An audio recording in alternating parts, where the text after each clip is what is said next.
This episode is brought to you by my friend Rebecca Walser, a financial expert who can help you protect your wealth. Book your free call with her team by going to friendofdinesh.com. That's friendofdinesh.com. Coming up, I want to expose a kind of scheme that the left is launching regarding DeSantis. Essentially, they're using DeSantis to try to get rid of Trump. I want to unmask that today. I'll survey midterm results, bad news pretty much all the way around, and talk about the kind of overhaul that needs to occur from the ground level, intellectually, institutionally, and so on. Representative Ken Buck joins me. We're going to talk about big tech censorship and current issues. This is the Dinesh D'Souza Show.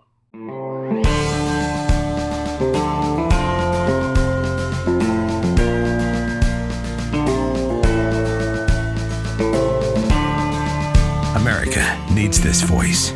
The times are crazy. In a time of confusion, division, and lies, we need a brave voice of reason, understanding, and truth. This is the Dinesh D'Souza Podcast. Florida is one of the bright spots in what has turned out or is turning out to be a very dismal election. And I'm going to talk about the details of the election a little more in the next segment. But I want to focus here on Florida and the kind of hero of the Florida model, which is, of course, Ron DeSantis. Now, DeSantis has shown that he has done almost everything right in Florida. He has reflected the Trumpian or MAGA spirit, but he has also effectively converted it into public policy. That is actually very important. And in fact, some of the people who are champions of DeSantis over Trump make the point that on the critical issue of COVID, DeSantis was right and Trump was wrong. Now, I can't really disagree with that because let's think about it. DeSantis made a bet, and his bet was, I'm going to keep Florida open no matter what. Had it turned out that this was the kind of pandemic where people were dropping like flies, this would have been devastating for DeSantis, and he would most certainly have not been reelected, let alone with the kind of giant margin that he won by. Trump, by contrast, kind of went along for a while with the idea of a national shutdown. Now, this wasn't entirely in Trump's hands because Trump was dealing with governors in Democratic states that were going to shut those states down no matter what.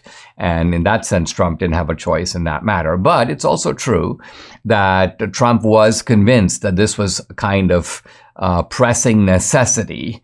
And so Trump went in the opposite direction of DeSantis, at least for a while. And the effect of it was actually very damaging to Trump himself. Why? Because it started choking off the Trump economy. So Trump's greatest strength was that he had governed well, despite all the efforts to tie him up in knots from the left, efforts to get him. Trump showed that he knew how to run the country, which is actually by itself kind of remarkable. Here's a guy who had come out of the business sector, seemed to have no experience in politics, and was making the experts look bad. It made him look bad in foreign policy, where you seem to be able to make deals basically through a visit or a phone call. He got things done, like moving the embassy to Jerusalem that other people had just talked about, Republicans and Democrats. And you had this kind of roaring Trump economy. Unfortunately, that economy was attenuated, was shut down, and Trump himself was complicit in it. Now, having said all this, and having said that there are good conservatives, good Republicans who are trying to think about who should we back for 2024, that's not really what I want to get into right now because, first of all, it seems like we have plenty of time for that. But what I want to point out is that you see some very strange figures on the Never Trump faction or on the left really wild about DeSantis. And this is a little bit laughable because you know that these are people who don't have the Republican Party's best interests at heart. These are people who are, in a sense, using DeSantis as a truncheon to beat up Trump. And it's their best truncheon because they've come up with many truncheons before. Let's get Trump because of January 6th. He's an insurrectionist. Let's get Trump because of the dealings of the Trump Corporation. Let's get Trump because he's in bed with Russia. I mean, one preposterous narrative after another, and none of it has really worked. In other words, it has not done what it was designed to do. I mean, if you look at what the January 6th committee is designed to do, it's designed to sever Trump off from the Trump base. Liz Cheney is kind of the front person. This is really why she's the vice chair of the committee, because they want a Republican to be sort of making the indictment. It's an effort to split the Republican Party with Cheney as a willing accomplice. But none of this has really worked. And so all these people have realized our best bet to get MAGA Trumpsters to pull away from Trump is to offer them somebody else who's like Trump and say, go for this guy. So as I see it, the left strategy is as follows. Number one, use DeSantis as the weapon to politically slay Trump. Then, once that is complete, go after DeSantis. And if they can get rid of DeSantis, then basically they go, these guys have nothing. Now they're going to have to rummage around. Is it going to be Nikki Haley? Is it going to be Pompeo? So all of this tells me that the guy that the left really fears is still Trump. Trump is kind of the giant in the living room. He's the guy they don't know how to deal with. The left's view seems to be, we know how to deal with everybody else. Yeah, DeSantis is riding high. Yeah, he's done well in Florida. But at the national level, if we're looking for somebody who really scares us, who really threatens us, whom we don't quite know how to cope with, it's still Trump. So I just wanted to, in this segment, unmask and alert you to the fact that there is a strategy being deployed by the Democrats and the never-Trumpers and the left in which DeSantis is in some ways a pawn for their larger objective. You all have helped to build MyPillow into the incredible company it is today. Now, Mike Lindell, the inventor and CEO, wants to give back to my listeners. Right now, MyPillow is offering exclusive offers on their bed sheets, the 6-piece towel set, even offering an extended 60-day money-back guarantee. So orders placed now through December 25th will have an extended money-back guarantee through March 1st. The Giza bed sheets, wow, marked down as low as $29.98. You're going to get a great night's sleep in these. The 6-piece towel set, made with USA cotton, 2 bath towels, 2 hand towels, 2 washcloths, typically retailed at $89.98, but now $39.98 with promo code Dinesh. Hey, limited supply, so be sure to order now. Call 800-876-0227. The number again, 800-876-0227, or go to mypillow.com. Use promo code DINESH Dinesh. I gotta say, this is a very dispiriting, disheartening, frustrating midterm election. And it has a lot of people on our side really dejected and a little freaked out because for a number of reasons. First of all, it appears to be the third bad election for us. 2018 was a bad election in which the control of Congress slipped out of our hands. Remember, in 2016, we had both houses of Congress and the presidency. So we didn't have that after 2018. Then, of course, there was 2020. And now 2022. The strange thing about all this is that these have been, particularly 2020 and 2022, close elections, but close elections in which the close races seem to fall the other way. And so if you look at 2022 and you look at the overall votes, the Republican Party got 5 million more votes than the Democratic Party. Now, this has no kind of electoral significance. This is like the left saying that Hillary won the popular vote. But the reason I mention it is that when you win more votes and yet you lose seats and you lose Senate seats and you even lose House seats that you should have won, you have to ask, why is it the case that you've got the numbers on your side, but the actual victories are going their side? It's kind of like saying, I have more overall points, but I'm always losing sets, and I'm losing the tennis match as a result. Now, there is a lot of scrutiny to be done and a lot of blame to go around, and I see a lot of fingers of blame being pointed in lots of directions. First of all, we should say that almost nobody saw this coming. I didn't. I expected that the American people would have, had enough with inflation, had enough with gas prices, had enough with foreign policy disasters, had enough with the border, had enough with crime. And that would be enough. That would be sufficient, where people would go, listen, to the party in power, no. And in fact, that is the basis for on which, by and large, ruling parties tend to lose seats in the midterms, because they tend to push their advantage. People then push back in the midterms, and that hasn't happened here. Now, some of the responsibility for this goes to McConnell. That can't be avoided. His machinations. I mean, it's one thing to fight against a formidable Democratic Party, but to have your own guy doing private maneuvers, seems like it's almost like McConnell threw the whole election to save Lisa Murkowski in Alaska. I mean, it's a little bit of an overstatement, I think, but nevertheless, there is blame to go around there. In some ways, there's blame, I think, to go to Trump. And the blame is it focuses on picking candidates based upon the sort of Trumpian criteria of one, celebrity. Trump seems to think that celebrity gets you 80% there. So Oz is a celebrity. Herschel Walker is a celebrity. And this is a figure who comes out of popular culture. So Trump, I'm not saying that celebrity is not an advantage. In fact, in Texas, Debbie and I have just been reading this article in Texas Monthly. They're going, how can the Democrats, revive their fortunes in Texas where they get clobbered every time? Answer, let's run Eva Longoria. Let's run Matthew McConaughey. Let's find a celebrity who can help us do better. So it's not as if this is completely irrational thinking. But I will say that Trump tends to pick people he knows that are celebrities. And the question is, are those the strongest candidates to field in those states? That is a legitimate question. The other question, and I'll be talking more about this in the days and weeks ahead, is do we have to change our whole view of how the game is played? I just made a short video for locals about this, and I'm going to sort of share the main theme of it. It's this. Imagine a tennis match in which you have two guys who play with wooden rackets or play with the old rackets. And then coming through technology or coming through changes, new rackets come around which are lighter, more powerful, and some players grab the new rackets, but there are old style players who go, listen, this is unfair. We should outlaw the new rackets. We don't want to play with these lighter rackets. No. So the point is, that's fine. You can actually lobby to change the rules and have everybody play with the same old racket. The new racket is seen as something that gives you an unfair advantage. But let's say the new rackets are accepted. Let's say that they're being used.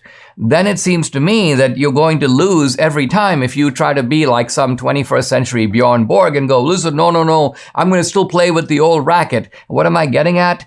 What I'm getting at is, take the example of Pennsylvania.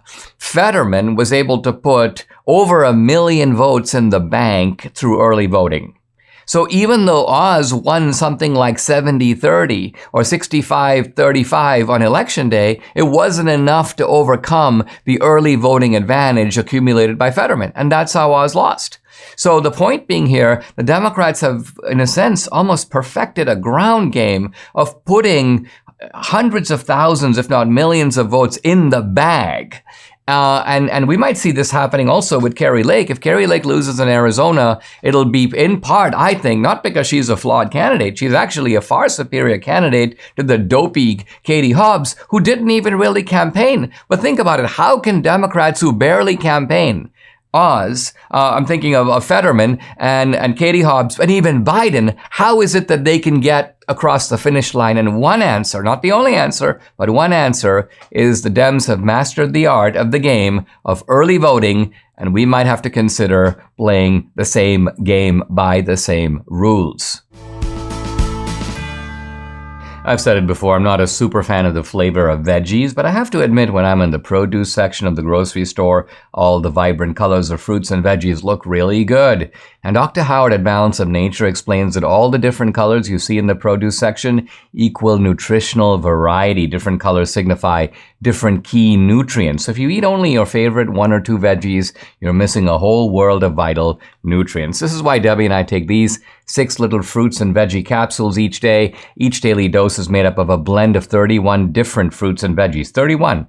So variety equals vitality. Give your body everything it needs with Balance of Nature. For a limited time, all new preferred customers get an additional 35% discount and free shipping on your first Balance of Nature order. Use discount code AMERICA. Call 800-246-8751. That number, 800-246-8751, or go to balanceofnature.com and use discount code AMERICA.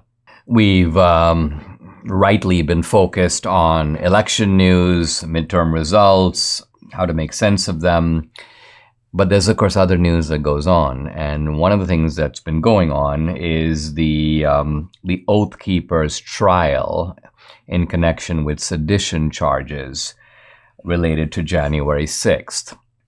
Now, from what I've been following, and I've been a little bit stepped back from the trial mainly because of my focus on the midterms, so I don't have the latest developments in court. I will say that as you looked at the early part of the case, the government laying out its case, it seemed to be nothing more than these are big talkers who talked about, exchanged text messages. Oh, yes, we're going to do this. Yes, we're going to do that. In reality, there was no insurrection. The Oath Keepers who came to Washington, D.C., left any weapons that they have in Virginia, where, by the way, it's legal to have those weapons. They recognized that there were gun laws in D.C. that would make those weapons illegal. They didn't bring them. There were Oath Keepers who went into the Capitol. Now, Stuart Rhodes, the head of the Oath Keepers, did not go to the Capitol.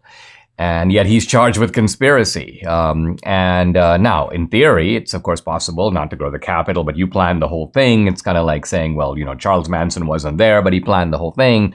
But the question is, did he plan the whole thing? Was there actually anything that was planned? Now, very interestingly, Julie Kelly reports, and this is Julie Kelly who's on the scene, filling us in where we're not paying attention. And she says that it's now becoming really clear that there were, quote, at least 5 FBI informants involved in the Oath Keepers.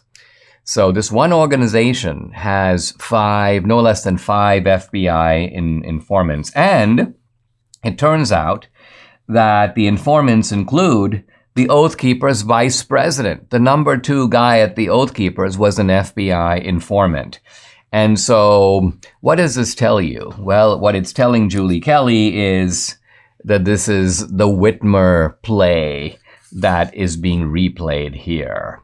By the way, Steve D'Antonio, who ran the FBI maneuver out of the Detroit office in Michigan. This was the guy who had FBI agents and informants involved in every part of the so-called plot to kidnap Whitmer. And then, of course, the FBI busts them. And they were very sneaky about it. The first time they went to trial, the defense lawyers were very effectively able to expose the FBI and say, listen, this plot would never have gone forward without the FBI. And the jury was like, yeah, of course not. And so the 2 defendants were let go, were freed.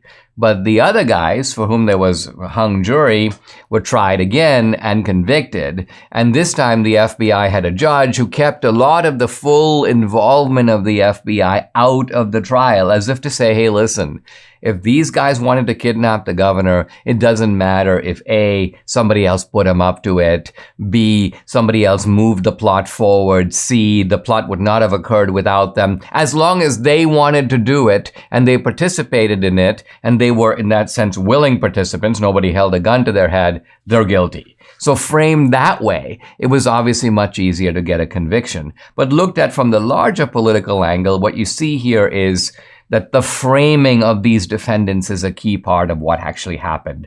And the question we have to look at is, and it's an open question, Julie Kelly is like on the case, did the same thing happen in January 6th? Now, we can't fully answer that question, but the start of that answer is that you've got an FBI that is infiltrating these organizations beforehand, Remember in 2000 Mules, Greg Phillips made the almost incidental observation, and we don't pursue it because the movie wasn't about January 6th.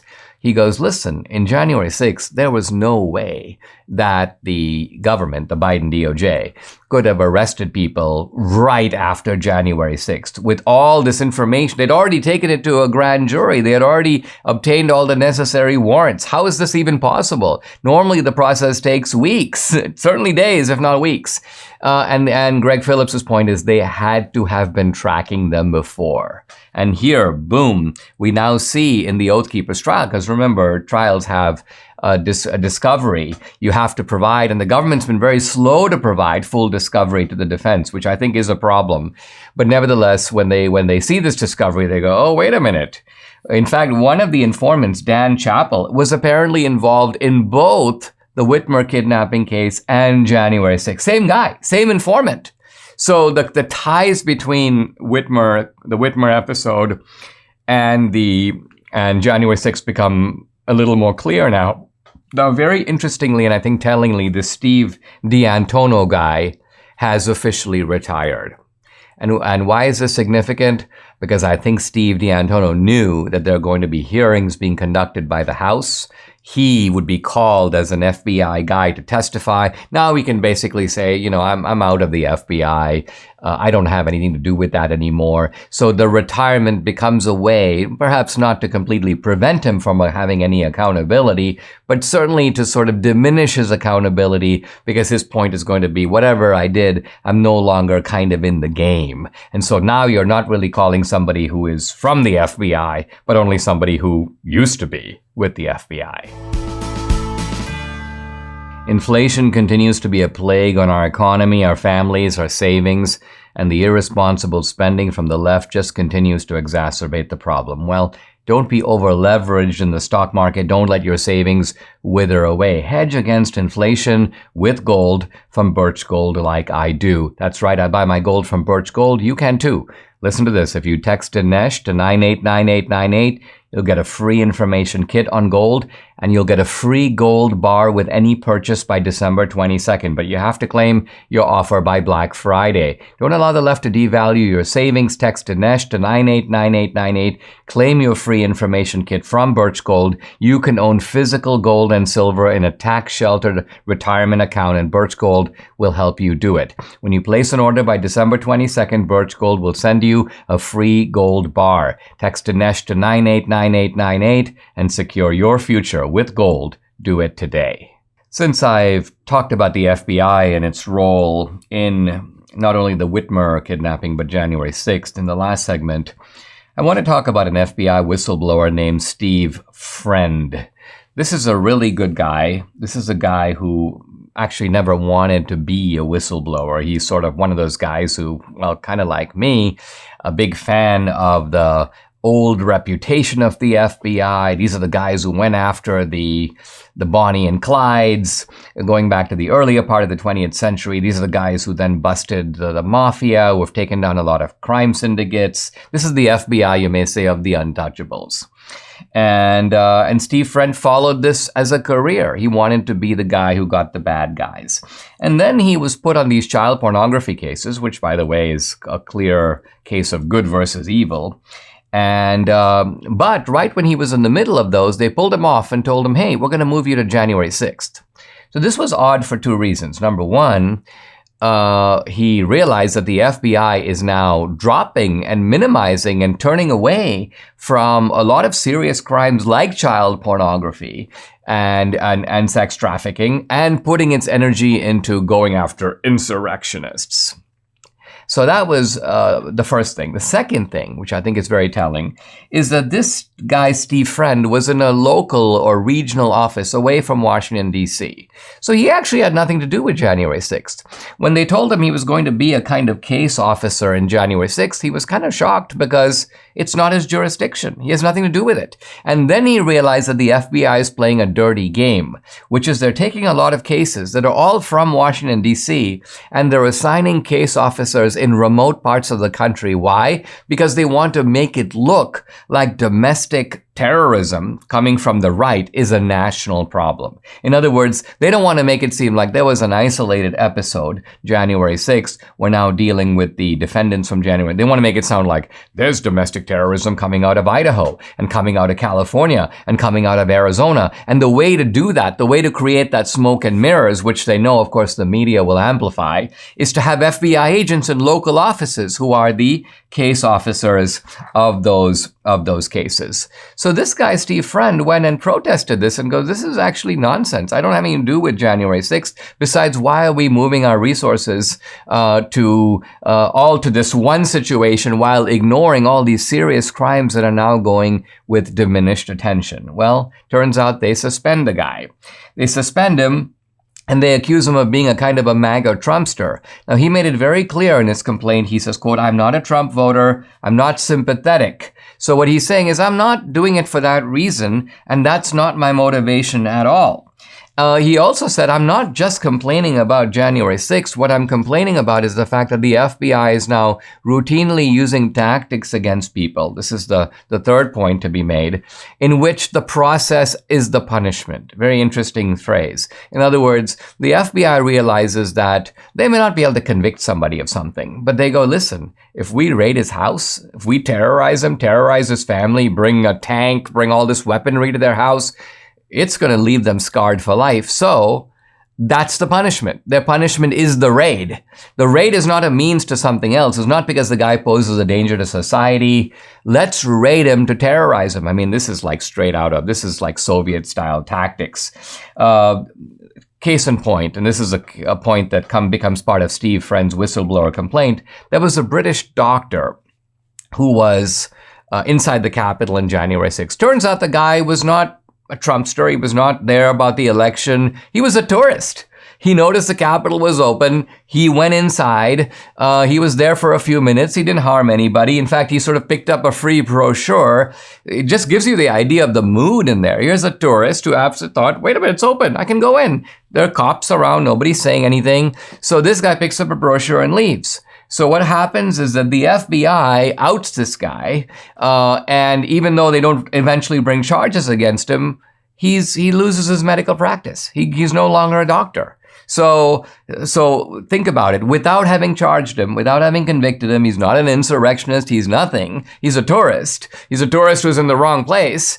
And in justice, this is a guy who should have gotten a $50 fine, if you will. Gee, you didn't know. You're a foreigner. You're in the wrong place.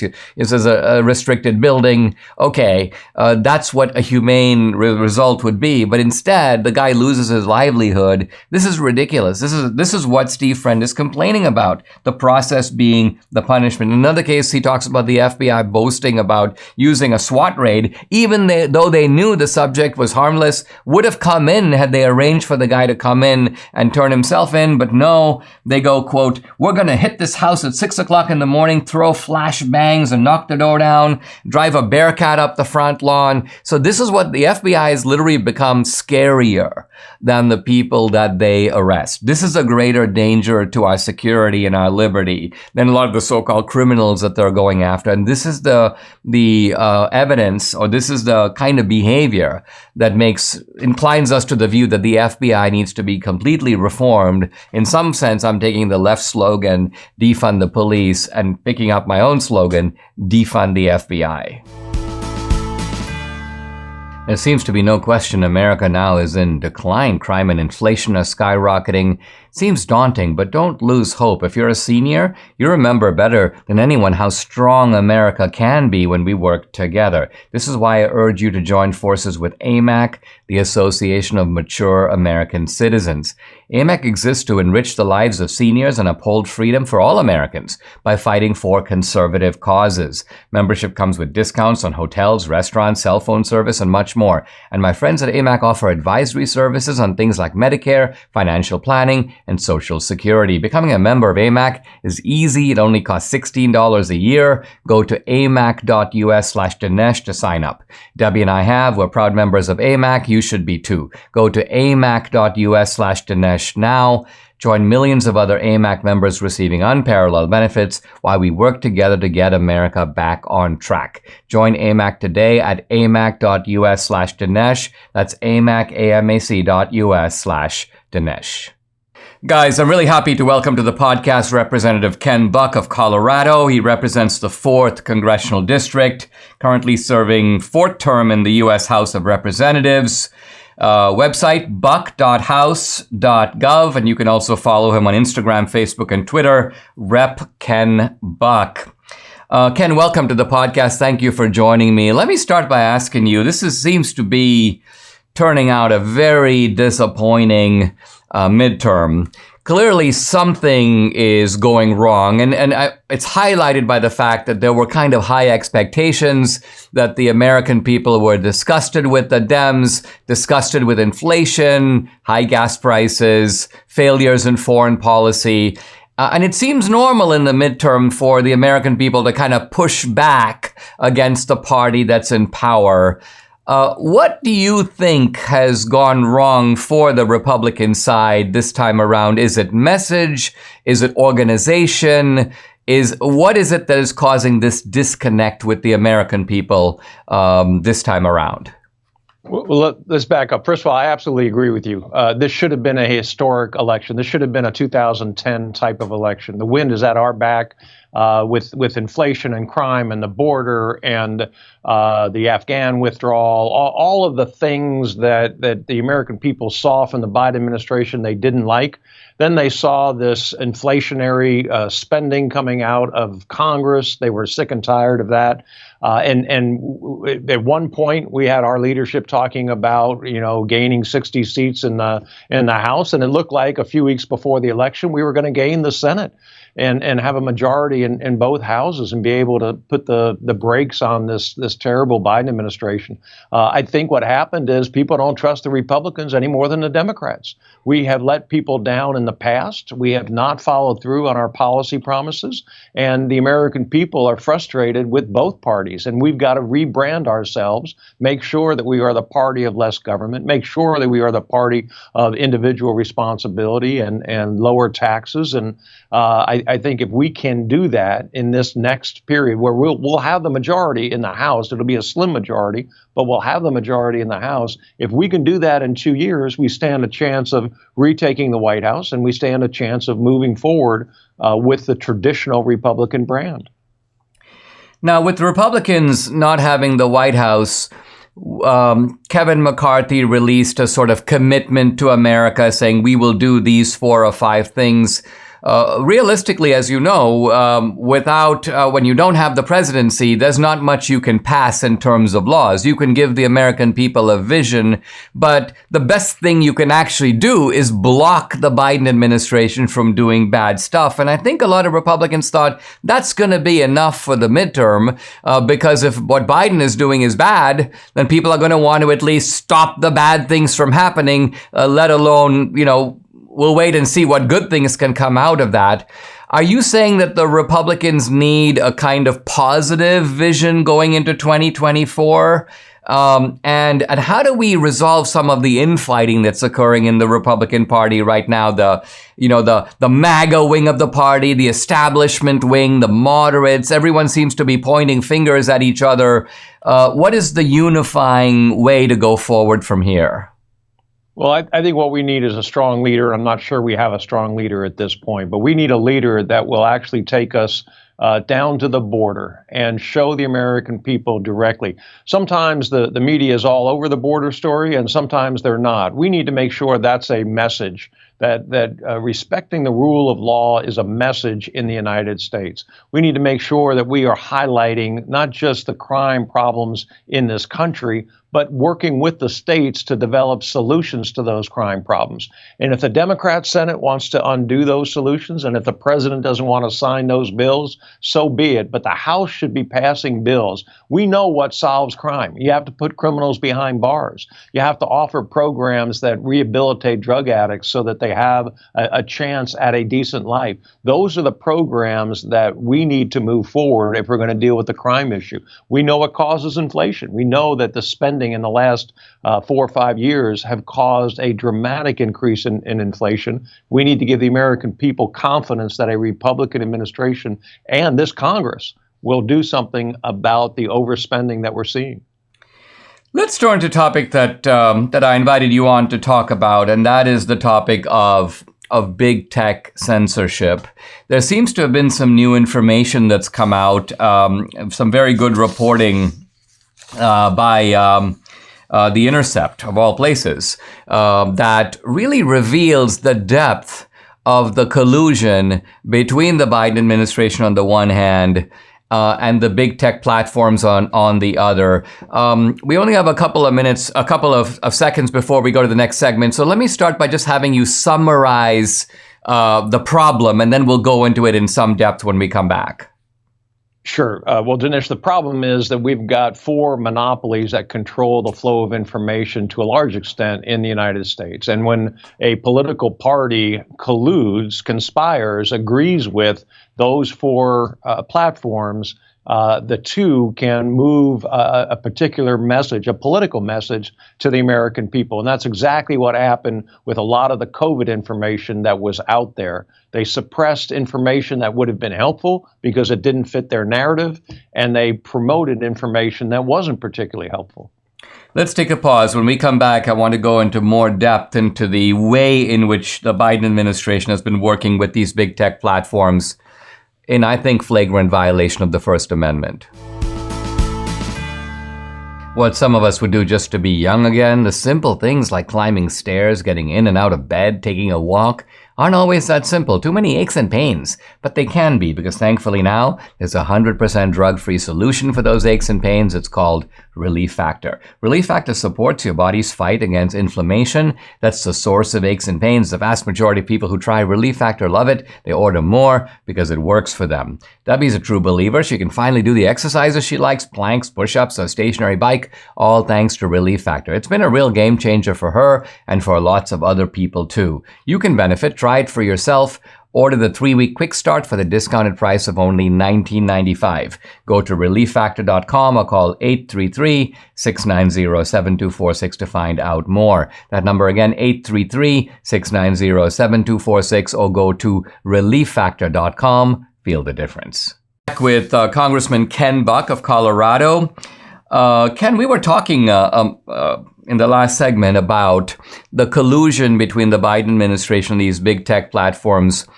Am I right in saying that while the First Amendment allows private platforms to set their own standards, the moment that the government becomes actively involved, and I want you to talk a little bit about the depth of the involvement. I mean, regular meetings, portals being created for information to be fed into, and also the wide range of topics. It'd be one thing if they said, we're going to focus on, election disinformation because we're trying to protect democracy or the pandemic. But it seems like they are actually censoring information on Afghanistan. They're censoring information. So in other words, they're climate change. They're choosing a whole range of political topics that are legitimately contested between the two parties. They're taking the Biden administration's position as, quote, facts, and rival positions as sort of misinformation. And you've got a whole censorship regime in place right here in the United States. I mean, aren't we facing a kind of crisis? Isn't this a very serious matter? I think it's absolutely a crisis, and I think it threatens our democracy more than practically any other issue that's out there. I think when you look at the First Amendment, the founders intended the First Amendment to restrict government's activity in the marketplace of ideas, in the free exchange of speech between individuals in this country, particularly as it applies to the press, but also speech in the public square. And that's exactly where these platforms have entered. And they have entered at their own risk, frankly, because a court may very well find that they are now acting as government actors and that they're covered by the First Amendment. And it's a very dangerous area for them to get into because they open themselves up to lawsuits, regardless of the immunity that's applied by Section 230. They will be found, I believe, to be government actors in the public square and can be sued by individuals for suppressing that kind of speech.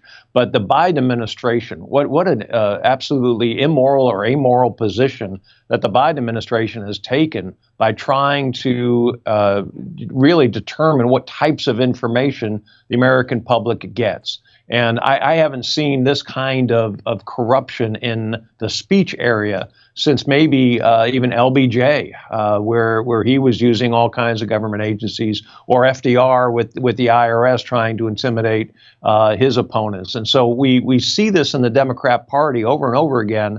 It's dangerous, and I think that these platforms are playing right into what the left wants to do. I mean, the two pieces of new information I pick up from the article, and some of this, by the way, is coming because of lawsuits that have been filed by the state of Missouri and other places to ferret out this information, is number one, regular meetings between the big tech representatives and the Biden administration. And number two, that these tech platforms have created, at least Facebook has, a portal, almost like a systematic. So it's one thing to say once in a while they want to ban this guy or they want to ban that guy, and this is the Biden administration acting in a kind of random manner. But no, it looks like there's almost a program of censorship in place now. And I couldn't agree more that this is something the courts need to take a look at. How would that process work? Because I know Florida and Texas have passed some laws trying to restrict big tech censorship. What is the mechanism to get this to the attention of the courts so the courts go, yeah, clear First Amendment violation here? Well, there are really three types of entities that can sue under the Sherman Act and the Clayton Act. And the first is the federal government. I doubt the Biden administration is going to be suing since it was participating in this type of activity. The second group are the state attorney generals, and there's certainly Republican state attorney generals. You mentioned Texas with Ken Paxton, and Florida and Missouri and others that may very well bring a lawsuit along these lines. And then the third is really the grassroots type of enforcement, and that's private parties. And we've had individuals. It wasn't just a meeting between the Biden administration and these platforms to discuss COVID issues or other types of issues, but it was specifically targeting individuals and saying this individual should be deplatformed. And those individuals have a right of action to bring to the courts and complain about their First Amendment rights being infringed by this collusion between big tech and big government. I mean, I think you're making a critical point here, which is that in the past, if you tried to sue Facebook, they would say, hey, listen, look at the terms that you signed when you came on board. We wrote those terms to be favorable to us, so you're not going to have much of a contractual case of action. But you're saying that there's a new element here, and that when the government gets involved, suddenly you have a right to say my First Amendment rights are being infringed because the U.S. government is trying to regulate my speech, correct? Absolutely. That's correct. This goes beyond contract to a fundamental right. And while you can enter into a contract that restricts your free speech, these individuals didn't, because they were well outside of the agreement that was being made between government and tech. Very interesting. Thank you so much, Representative Buck, for coming on the podcast. Love to have you back sometime. Thank you. This is my mini course on Christian apologetics. The last time I talked a little bit about what apologetics is, and now we're slowly going to get into it. The text we're using is this one here. Hey, I notice this matches my jacket. What's so great about Christianity? Available. I have the hardback, but it's available in paperback. And you might consider getting all my 3 apologetics books. This one, What's So Great About Christianity, also Life After Death, also in paperback, and the third one, What's So Good About God. That one, by the way, deals with God and suffering.